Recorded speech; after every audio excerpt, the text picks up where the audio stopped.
Hello guys! Welcome again to my channel. For today's video, we're going to explain about set of real numbers. So, ano ba itong mga set of real numbers? So, set of real numbers, first is, what is set?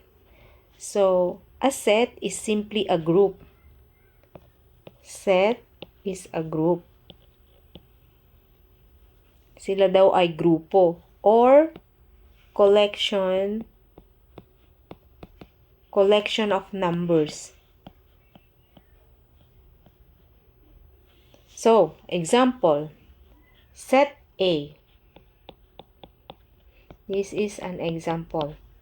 Set A is equal to, let's put braces, 1, 2, 3, and 4. So, anong ibig sabihin ngayon neto? Ang ibig sabihin neto, bakit siya may braces? Ang ibig sabihin niyan, bakit siya may braces? Dahil nire-represent niya na itong mga numbers na to ay belong sila sa iisang grupo. So, sila ay belong to the same group. That's why naka-braces sila. Kumbaga, nakapaloob. Kung ano yung nakapaloob dun, sila pinagsama-sama kung ano yung magkakapareha. So, niloob nila, nakapaloob dito sa braces na to. Ibig sabihin, sila ay grupo or collection ng numbers na pare-parehas. Na sila ay belong to the same group. Now, real numbers. Ano ba yung real numbers?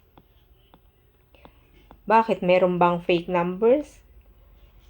So, ano ba yung mga real numbers? Ibig sabihin nun, ito yung symbol niya. These are all the numbers you can find on a number line. Okay? So, real numbers are, ulitin ko, real numbers are all the numbers you can find on a number line. Pero, etong real numbers na to ay may nakakategorize din siya. So, ibig sabihin lahat ng numbers, 0, 1, 2, 3, 4, 5, 7, 8, 9, 10, negative 1, negative 2, 0.1, 0.2, 1/2, like that, yung mga fractions. So, ito lahat ay real numbers. There's no such thing as fake numbers. Kasi, baka sabihin natin, may real numbers. Bakit may fake number ba? So, think of numbers as one big family. So, ang real numbers daw ay isa siyang inahalintulad siya sa isang big family. Okay? Now, ulitin ko, real numbers include positive numbers,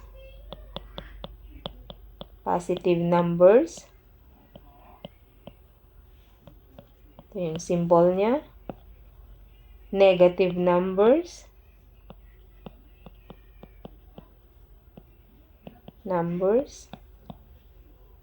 fractions,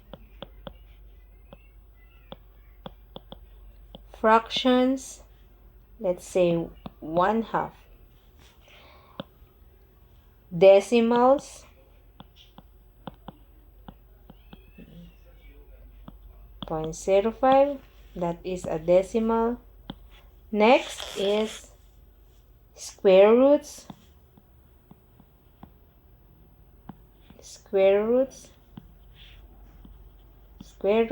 ganyan ang square root. And last is 0. So, 0. So, ibig sabihin, ang 0 ay isang real number. Okay? So, ngayon, ang real numbers ay group or set of real numbers. So, group or collection of numbers. Ngayon, these real numbers, meron din siyang types of real numbers. Meron types of real numbers na sinasabi. Ayan.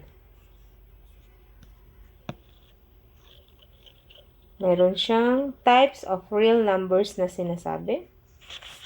Ngayon, types of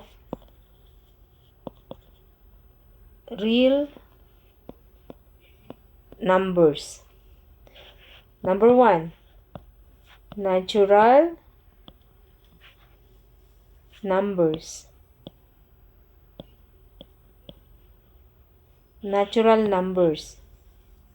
So, ano ba yung mga natural numbers? Examples: 1, 2, 3, 4, 5, etc. So on and so forth. So, these are the natural numbers. Ngayon, number 2, whole numbers.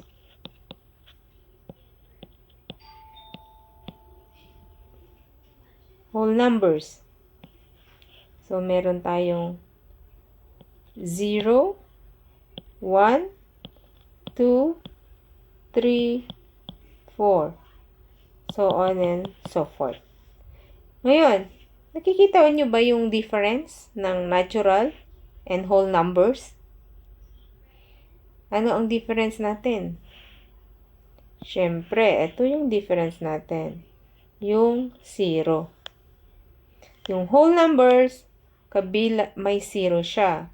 Samantalang yung natural number, wala siyang 0. Mag-i-start siya sa 1. Okay? Number 3. Integers.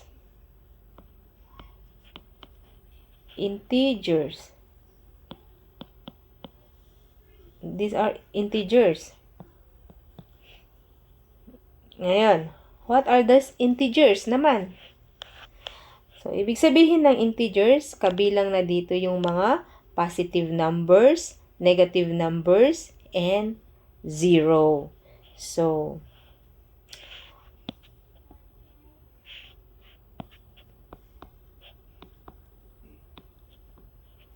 integers. So, dito, example natin is negative 5, negative 2, 0, 7, and 15.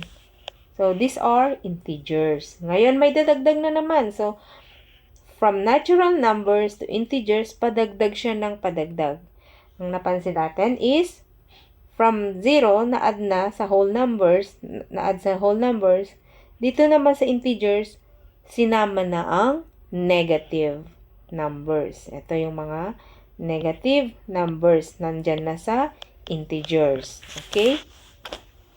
So, pag sinabi mong, ano ba yung mga real numbers? Ano? So, sasabihin mo, integer ba ang 2, 3? Of course, that's an integer.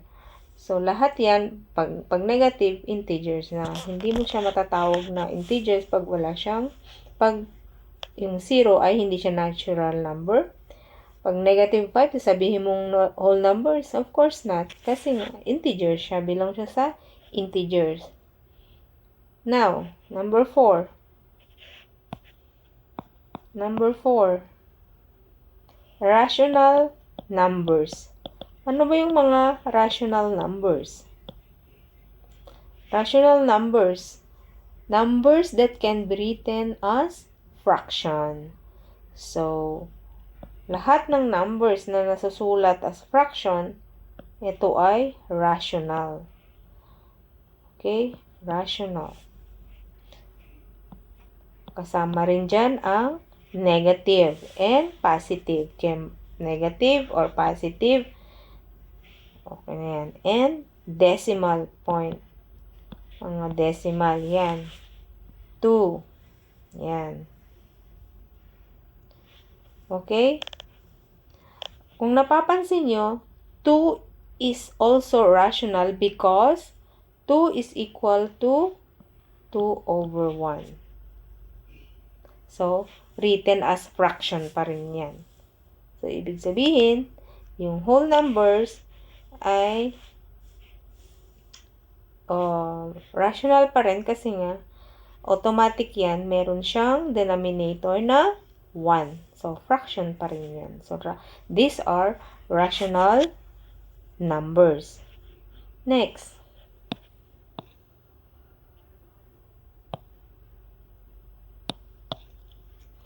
Next is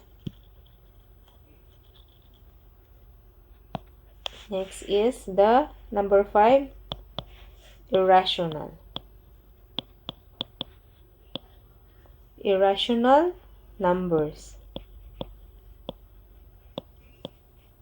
What are irrational numbers? These numbers that can be written as simple fractions. Ano ba yung simple fractions?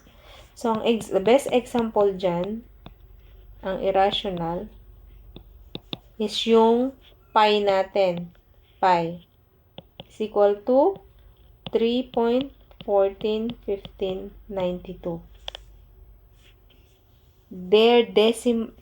Ibig sabihin nun, kasi pag kinompute mo siya, hindi sa walang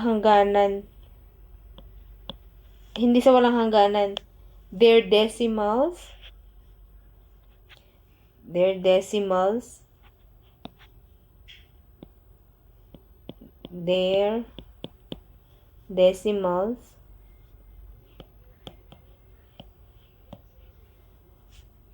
cannot be written as simple fraction, or their decimals never end and never repeat.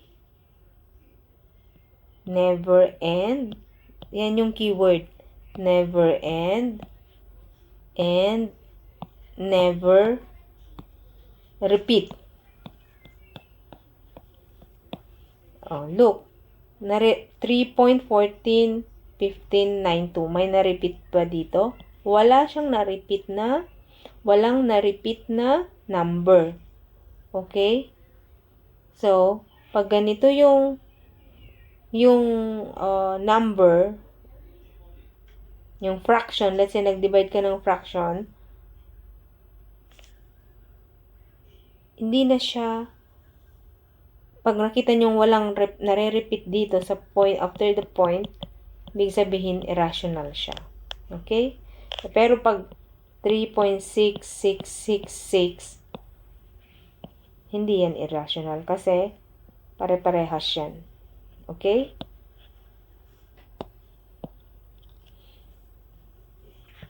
Now,